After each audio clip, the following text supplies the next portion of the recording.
Hi friends, வணக்கம் and welcome. இந்த video என்ன பார்க்க போகிறோம் அப்படின்னா, வணக்கம் அம்மா கையால் செஞ்ச மீன் குழம்பு தான்.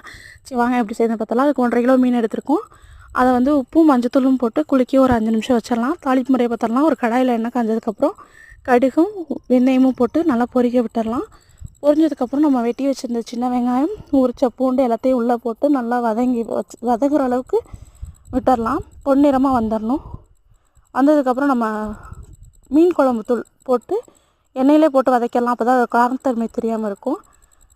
நல்லா அந்த ஸ்மெல் போனதுக்கப்புறம் தக்காளி சேர்த்தி நல்லா வதக்கிக்கலாம். உப்பு கூட சேர்த்துருங்க. நல்லா குழைய வெந்து வந்துடும். இப்போ நம்ம பச்சை மிளகா போட்டுக்கலாம். பச்சை மிளகா வந்து இப்போ போடுறதுக்கான காரணம் வந்து பச்சை மிளகாவோட காரம் தெரியாது, குழந்தைங்க விரும்பி சாப்பிடுவாங்க. மீன் குழம்புக்கு வந்து மெயின் வந்து புளி தான் தேவை. அந்த பழைய புளி தான் ரொம்ப டேஸ்ட்டாக இருக்கும். கருப்பு புளின்னு சொல்லி கடையிலே கேளுங்க, தருவாங்க. டேஸ்ட்டாக இருக்கும். நம்ம புளி தண்ணியை ஊற்றி ஒரு 2 நிமிஷம் கொதிய விட்டு மீனை உள்ள இறக்கணும்.